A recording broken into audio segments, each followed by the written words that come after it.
Pemerintah Provinsi Kalimantan Tengah telah menggelar kegiatan bimbingan teknis yang bertujuan untuk memberikan panduan kepada pengusaha dalam menyusun struktur dan skala upah tahun 2023.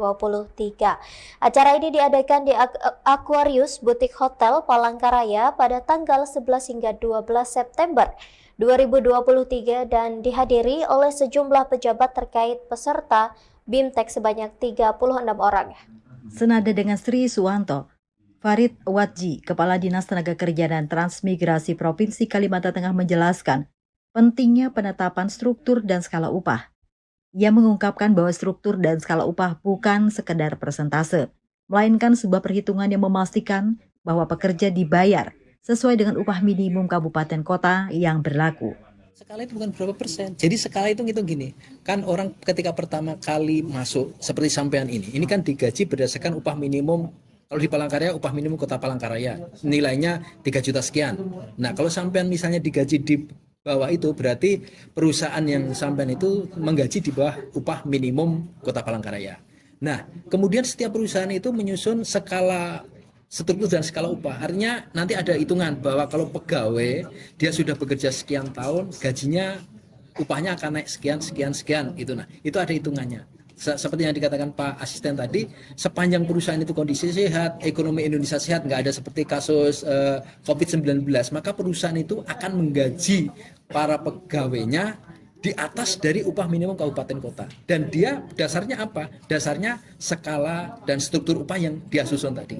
Nah, belum semua perusahaan tahu itu.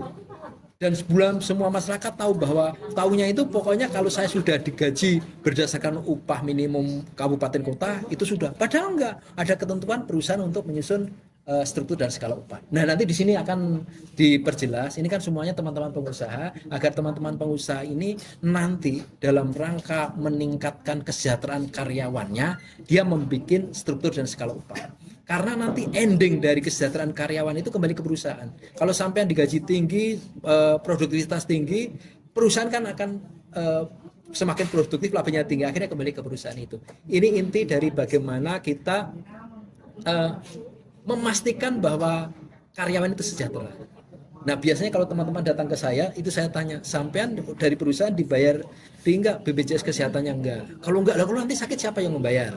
Yang kedua, BPJS ketenagakerjaan seperti yang ditanyakan oleh Pak Asisten tadi kan, bahwa kita ini kalau sampean katakanlah dari tempat sampean menuju ke sini terjadi kecelakaan kerja, kalau sampean nggak ikut BPJS ketenagakerjaan, siapa yang mau menanggung? Tapi kalau sampean ikut BPJS ketenagakerjaan, ketika di dalam situasi kerja dari rumah ke tempat kerja sampai pulang lagi ke rumah, itu akan di-cover oleh BPJS ketenagakerjaan.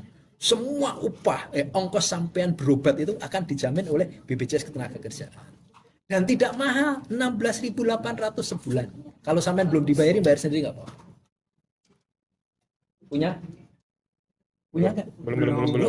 Ini sampai itu mandiri atau ikut orang gitu loh?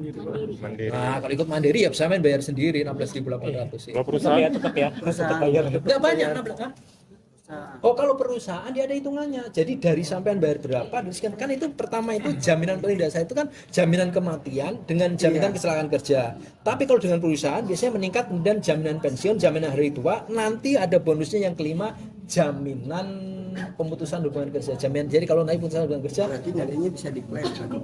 bisa diklaim. Ya diklaim. Nah, ini sampean yang harus mengingatkan siapa yang mempekerjakan sampean. Kalau mandiri ya sampean membayar sendiri. Wow, iya ini sudah, tapi sekarang dicek. Itu dibayar tidak gitu. Nah, itu contohnya. Iya. Pemerintah Provinsi Kalimantan Tengah berkomitmen untuk memberikan sanksi administratif kepada perusahaan yang tidak memenuhi aturan atau belum menyusun struktur dan skala upah setelah pemeriksaan dan pengawasan ketenagakerjaan.